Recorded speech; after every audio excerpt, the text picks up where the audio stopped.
গুরু বৃহস্পতির কৃপায় 2 জুন থেকে অতি শুভ সময় 4 রাশির জীবনে। 2 জুন দেবগুরু বৃহস্পতি তার উচ্চ রাশি কর্কটে প্রবেশ করে হংস মহাপুরুষ রাজযোগ সৃষ্টি করবেন। ধনু, মীন, মিথুন এবং কন্যা রাশির জাতক জাতিকাদের জীবনে এর শুভ প্রভাব দেখা যাবে। জ্যোতিষশাস্ত্রে দেবগুরু বৃহস্পতিকে সুখ, সমৃদ্ধি, জ্ঞান, বিবাহ এবং সৌভাগ্যের কারক হিসেবে বিবেচনা করা হয়। জুন মাসের শুরুতেই জ্যোতিষ জগতে একটি গুরুত্বপূর্ণ এবং শুভ ঘটনা ঘটতে চলেছে। 2 জুন দেবগুরু বৃহস্পতি তার উচ্চ রাশি কর্কটে গোচর করবেন। জ্যোতিষশাস্ত্রীয় নিয়ম অনুসারে বৃহস্পতি যখন তার উচ্চ রাশিতে প্রবেশ করেন তখন তিনি অত্যন্ত শক্তিশালী হয়ে ওঠেন। বৃহস্পতির এই গোচর হংস মহাপুরুষ রাজযোগে সৃষ্টি করবে।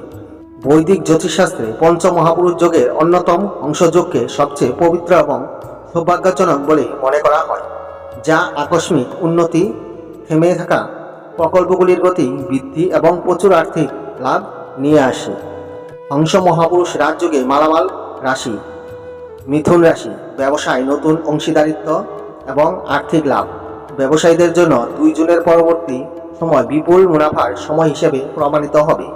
একটি বড় ব্যবসায়িক চুক্তি চূড়ান্ত হতে পারে। চাকরিজীবীরা নতুন ও আরও ভালো চাকরি প্রস্তাব পেতে পারেন, তা তাদের আর্থিক অবস্থাকে শক্তিশালী করবে। কন্যা রাশি, শিক্ষা, সন্তান এবং সৌভাগ্য। এই সময়টি ছাত্রছাত্রীদের জন্য অত্যন্ত শুভ হবে। বিদেশে উচ্চশিক্ষা গ্রহণের সুযোগ আসবে। আপনি আপনার সন্তানদের কাছ থেকে কোনো সুখবর পেতে পারেন। ভাগ্য সহায় হলে আপনার ব্যাংক ব্যালেন্স বৃদ্ধি পাবে। ধনুরাশি, সম্মান, মর্যাদা এবং কর্মজীবন। এই রাজযোগে আপনার আত্মবিশ্বাস উল্লেখযোগ্যভাবে বৃদ্ধি করবে। সমাজ ও কর্মক্ষেত্রে আপনার প্রভাব বাড়বে।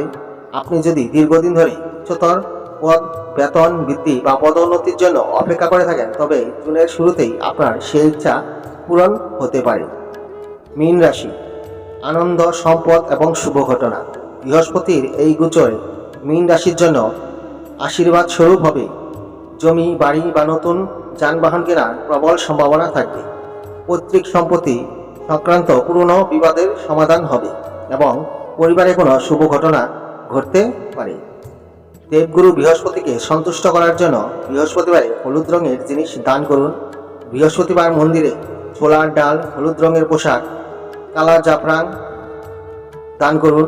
মন্ত্র জপ, নিয়মিত ভগবান বৃহস্পতির বীজ মন্ত্র জপ করুন। বয়োজ্যেষ্ঠদের আশীর্বাদ, বাড়ির বয়োজ্যেষ্ঠ পিতামাতা এবং আপনার গুরুদেব শিক্ষকদের সম্মান করুন এবং সকালে ঘুম থেকে উঠে তাদের চরণে প্রণাম করুন।